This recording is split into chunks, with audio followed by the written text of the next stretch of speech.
সুদ খাওয়ার মধ্যে কি রসুলের তরিকা আছে? ওটা ডাইরেক্ট নাফরমানি, মুসলমান সুদের কাছেও কখনো যাইতে পারে না। বেপর্দায় চলার মধ্যে কি রসুলের তরিকা আছে? তা মুসলমান কখনো বেপর্দায় চলতে পারে কি? আপনারা কি কন? আর একজনের হক নষ্ট করার মধ্যে রসুলের তরিকা আছে? মুসলমান কখনো কারো হক নষ্ট করতে পারে? হ্যাঁ, এক কথায় যেই কাজের মধ্যে রসুলের তরিকা নাই ওটা ডাইরেক্ট নাফরমানি, মুসলমানটার কাছেও কখনো যাইতে পারে না। কথা ঠিক কিনা? ঘুষ খাওয়ার মধ্যে কি রসুলের তরিকা আছে? মুসলমান চাকরি করতে গেলে ঘুষ জীবনে খাইতে পারে? এই মুসলমান কোনদিন চাকরি করতে ঘুষ খাইতে পারে? আর চাকরি করতে ঘুষ যেই বদমাইশ খায়, ওরে যদি কেউ মুসলমান কয়, সেও কাফের হয়ে যাবে, সেও কাফের হয়ে যাবে।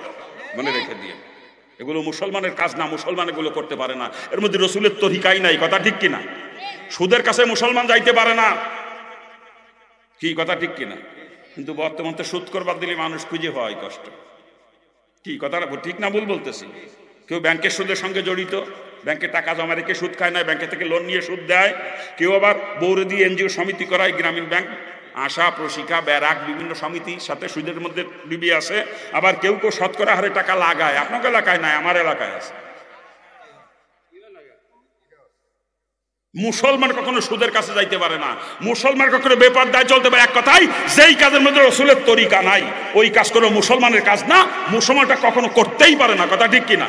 আর যারা ওইগুলা করে ওদেরকে মুসলমান বলে গুনাহ হবে, কিন্তু ওরা মুসলমান হতে পারে না। কথা ঠিক কিনা? জোরে বলেন ঠিক কিনা? আমি আসি সাহ, আমি সরমুনার মুরিদ সাহেব, আমার বউ এনজিও সমিতি করে। কি আছে না? কি আছে না?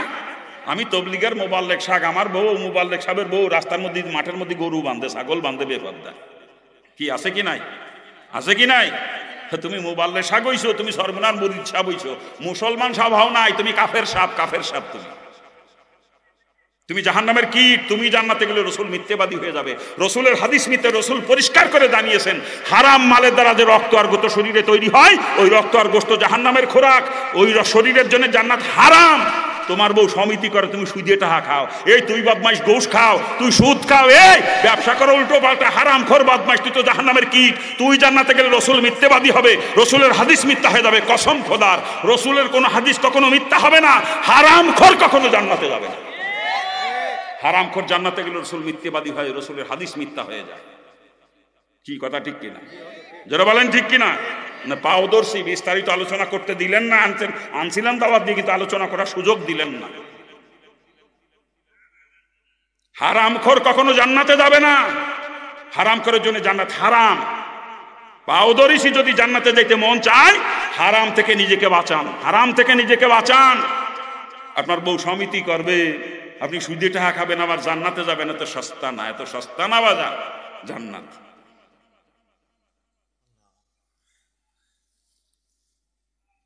অন্য হাদিসের মধ্যে রসুল পরিষ্কার করে জানিয়েছেন, আর দয়ুসুল আইয়াদখুলুল জান্নাহ, দয়ুস কখনো জান্নাতে যাবে না, লা ইয়াদখুল, কখনো প্রবেশ করবে না। দয়ুসের জন্য জান্নাত হারাম। আর দয়ুস কাকে বলে শরীয়তের ভাষায়? যে গার্জিয়ানের অধীনস্থ নারীরা বেপর্দায় চলে, অথচ গার্জিয়ানের ব্যাপার উদাসীন, ওই গার্জিয়ান হচ্ছে দয়ুস।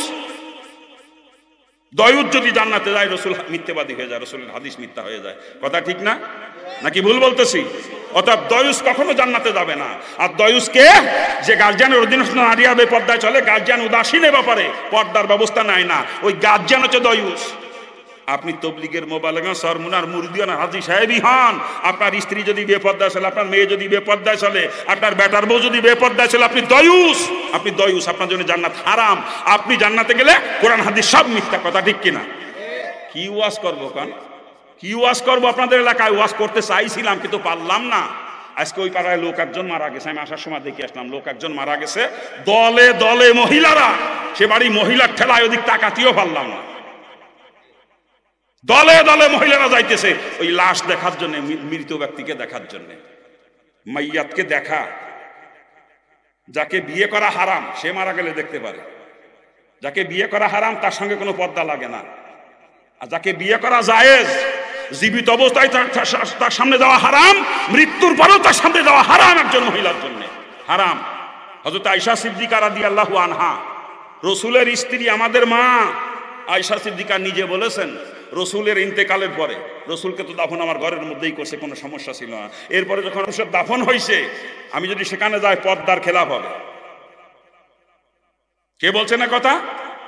আয়েশা সিদ্দিকা রাদিয়াল্লাহু আনহা রাসূলের স্ত্রী, এরপরে একদিনও যান নাই রওজার পাশে, এরপরে একদিনও যান ওমর ফারুককে দাফন করার পরে। অর্থাৎ মৃত ব্যক্তি যদি গায়ের মাহরুম হয় তাকে দেখা মুসলমানের জন্য হারাম, তার সামনে যাওয়া হারাম। এই বদমাইশ মহিলারা, এই বদমাইশ মুসলমানের বাচ্চারা, তোগের বউরা, তোগের মায়েরা যাকে যাকে গেছে আজকে ওই মায়াতকে দেখতে, জান্নাতে যাবা না, তোরা জান্নাতে যাবা, তোরা দয়ুসের গোষ্ঠী। শুধু তাই না, মাগরিবের নামাজ পড়তে যখন মসজিদে আসলাম, ওই বাড়িতে মুরব্বীর বাড়ির থেকে মসজিদে আসলাম যখন নামাজ পড়তে, রাস্তা দিয়ে আইটি আসতে পারি না, আপনাদের বউ গেট ঠেলায়, মায়ে গেট ঠেলায়। এই মার্কেটে মার্কেট করতে করে বা ওয়াজে যে মার্কেট মিলাইছেন, ওই মার্কেটে আপনার বউরে মায়েরে বোনরে সাইডে দিচ্ছেন, মার্কেট করে বেড়াচ্ছে, আর যুবকদের কেনের গুতো খাইয়ে বেড়াচ্ছে। ওই মার্কেটে খেলে আপনার বউ আর মাইয়ে গেছে তা না, শত শত যুবক মার্কেটে ঘুরতেছে, শত শত যুবক, ওদের কোনো কাজ নাই, আড্ডা মারতে গেছে, ঘুরে ফেরে আড্ডা মারে, আর ভিড় বেশি হলে ভিড়ের মধ্যে ঢুকে যায়, এমনি মহিলাকে বুকি দেয় গুতো, আমি নিজে দেখছি। আপনার বউরে আর মাইরে ওয়াজ মাহফিল মিলিয়ে ওই মার্কেটে পাঠাইয়ে মার্কেট করি, আপনার বউ আর মাইয়ে বেফরদায়, আপনি জান্নাতে যাবেন, আপনি দয়ুস, আপনি জান্নাতে গেলে কসম খোদার আপনি জাহান্নামী, আপনি জাহান্নামী, আপনি জাহান্নামী। আপনি যদি জান্নাতে যান, রাসূল মিথ্যাবাদী হয়ে যাবে, রাসূলের হাদিস মিথ্যা হয়ে যাবে। ওয়াজ মাহফিলের নাম করে মেলা মিলে বউরে আর মাইরে সাইডে দিছে না, জান্নাতে যাবেন, তো সস্তা ওয়াজ দিয়ে জান্নাতে যাবেন না, এই ওয়াজ দিয়ে গোষ্ঠী শুদ্ধ জাহান্নামে যাবেন, গোষ্ঠী শুদ্ধ।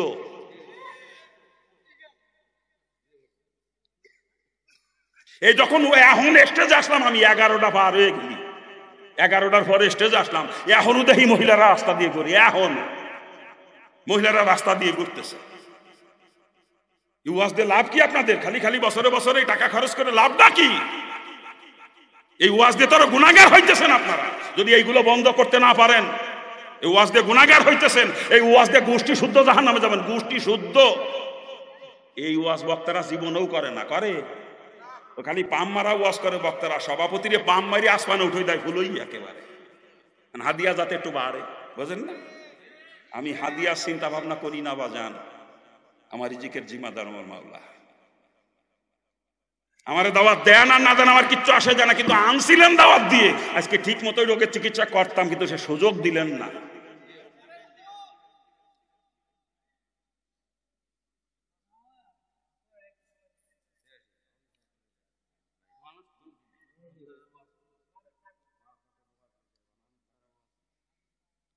আমাদের দেশের বর্তমান পরিস্থিতি এই সব জায়গায়, আমরা যারা ওয়াজ মাহফিলের আয়োজন করি, আমাদের টার্গেট এমন একজন বক্তা দাওয়াত দেবো যার নাম শুনে লোকজন আসবে, আমাদের কালেকশনটা যাতে ঝুমা কালেকশন হয়, এলে আমাদের কর্তৃপক্ষের নিয়ত। কি কথা ঠিক না? আমরা বক্তার গোষ্ঠী যারা ওয়াজ করি, আমাদের টার্গেট এমন কায়দার ওয়াজ করবো যাতে গোষ্ঠী শুধু আমার উপরে ফেদা হয়ে যায়, আমার 12 বছর আবার দাওয়াত দেয়, অ্যাডভান্স দাওয়াত দিয়ে দেয়, নাকি কা? এলে আমাদের বক্তাদের নিয়ত। আর আমরা শ্রোতারা শুনতে আসি, আমাদের নিয়ে তুই গলার বক্তা সুর সার কেমন, হেদায়েতে নিতে কর্তৃপক্ষ ওয়াজ দেয় না, আমরা বক্তারাও হেদায়েতে নিতে ওয়াজ করি না, শ্রোতারাও হেদায়েতে নিতে ওয়াজ শোনে না। এই জন্য ওয়াজের নামে ওয়াজ হইতেছে মানুষ যেই সেই। কি কথা ঠিক কিনা? জোরে বলেন। ওয়াজের নামে ওয়াজ হয় প্রতি বছর, আরে বছরে একজন করে মানুষের নামাজই হইতো, বছরে একজন করে নামাজ। কোনো কোনো মাহফিল 70 বছর 75 বছর ধরে মাহফিল হয় এক মসজিদের সামনে, মসজিদের মুসল্লি 3.5 জন। কয়জন? 3.5 জন। কেন করলে বোঝেন না? ইমাম সাহেব, মুয়াজ্জিন সাহেব আর একজন মুসল্লি মহল্লার, আর সাথে একটা বাচ্চা, এই মিলে 3.5 জন। অথচ ওই মসজিদের সামনে 70-75 বছর ওয়াজ হয়।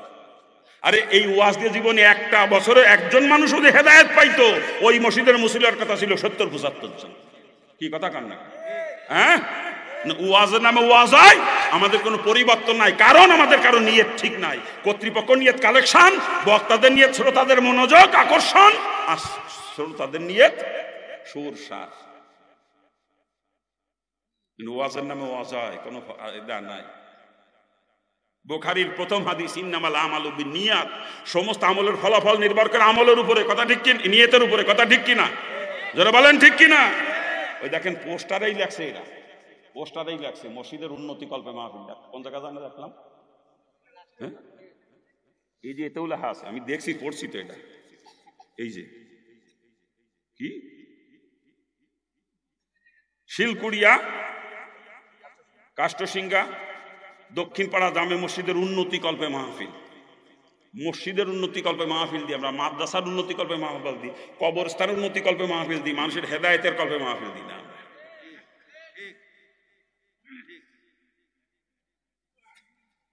ঘর উঠাইছেন, বাড়িতে নতুন ঘরে জানালা দিয়েছেন, যদি নিয়ত করেন জানালা দিয়ে কোরআন, সূর্যের আলো ঢুকবে, আমি ওই আলোতে বসে কোরআন শরীফ তেলাওয়াত করবো, তাতে মনে হয় বাতাস আসা বন্ধ হয়ে যাবে নাকি? হ্যাঁ, কি বাতাস আসা বন্ধ হয়ে যাবে? যদি নিয়ত করেন জানালা দিয়ে আজানের শব্দ ভেসে আসবে আমার কানে, শুনে মসজিদে নামাজ পড়তে যাবো, জামাতে নামাজ পড়তে যাবো, এই নিয়ত করলে মনে হয় বাতাস ঢুকবে না ঘরের মধ্যে নাকি? হ্যাঁ, বাতাস বন্ধ হয়ে যাবে নাকি? হ্যাঁ, আরে ঘরে জালনা দেওয়াই তো বাতাসের জন্যে, ঘরের মধ্যে আলো বাতাস খেলবে, কথা ঠিক না? কিন্তু নিয়ত যদি করেন যে এই আলোতে বসে আমি কোরআন তেলাওয়াত করব, এই আওয়াজ শুনে আমি মসজিদে নামাজ পড়তে যাব, আপনার বাতাস আসা, আলো বাতাস আসা বন্ধ থাকবে না, কথা ঠিক না? শুধু নিয়তের পরিবর্তন করে আপনি জান্নাতি হয়ে যাবেন, নিয়তের পরিবর্তনের কারণে। আমরা নিয়ত করি ঘরে জানালা দিতে হবে বড় করে, যাতে বাতাস ঢোকে বেশি, বেশি বেশি বাতাস ঢোকে, এগুলো আমাকে নিয়ত। হ্যাঁ, বাতাস তো ঢুকবেই, তা মসজিদের উন্নতি তো হবেই। নিয়তটাকে ঘুরাইয়া দেন, মানুষের হেদায়েতের নিয়ত করেন, মসজিদের উন্নতি এমনিই হবে। সব থেকে বড় কথা, যেই লোকটার ভিতরে দিনের বুঝ নাই, ওর পাও ধরে কান দিয়েও সারে না, পয়সার পকেটেতে বেরোবে না মসজিদ মাদ্রাসার জন্য। দিনের বুঝ যার মধ্যে নাই, ওর পাও ধরে কানবেন, মসজিদ মাদ্রাসার জন্য কোনো টাকা সে দিবে না। ওর টাকা যাবে গানের ফান্ডেলে, ওর টাকা যাবে হিন্দুকের হুজুর মণ্ডপের পিছনে, ওর টাকা যাবে সিনেমা হলের পিছনে, কথা ঠিক না? এজন্য মানুষের ভিতরে দিন কেমনে আসে, দিনের বুঝ কেমনে মানুষ পায়, এই চিন্তা করেন। একজন মানুষ দিনের বুঝ যদি পায়, তখন সে দুহাত ভরে মসজিদ মাদ্রাসার খেদমত করতে চায়, কথা ঠিক না? কি জোরে বলেন, ঠিক কিনা? তার জীবন বাপের রেখে দেওয়া জমি বিক্রি করে মসজিদ করে, জমি বিক্রি করে মাদ্রাসা করে, কথা ঠিক না? দিনের বুঝ যদি কেউ একবার পায়, নিয়ত করেন আমার এলাকার মানুষ সব দিনদার হয়ে যাক।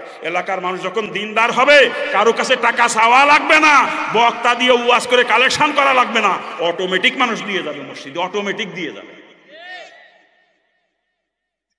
না, মানুষের ভিতরে দিনের বুঝ নাই, আমরা ভাও ধরি, কি ডাকি দিবা কও, কি ডাকি দিবা কও, হাতে ভাই ধরে সিললেই, এই যে বক্তা 1.5 ঘন্টা ধরে সিললেইছে, কয়টা হাওয়াইছে দেখেন দি, কয়টা হাওয়াইছে? আর যদি এলাকার মানুষের দিনের বুঝ থাকতো, এই টাকা চাওয়া লাগতো না কারো কাছে, মাইক দিয়ে বলা লাগতো না, এখানে আসতো নোট দিয়ে চলে যেত, কথা ঠিক না? যারা বলেন ঠিক কিনা? যদি নিয়ত পরিবর্তন করেন, কর্তৃপক্ষের কাছে অনুরোধ থাকবে আমাদের নিয়ত পরিবর্তন করতে। আমরা মসজিদের উন্নতি কল্পে মাহফিল দেবো না, আমরা মাহফিল দেবো মানুষের হেদায়েতের নিয়তে, কথা ঠিক কিনা? যারা বলেন ঠিক কিনা? অন্তত আমরা যারা মাহফিলের আয়োজন করি, আমাদের নিয়তটা ঠিক থাক।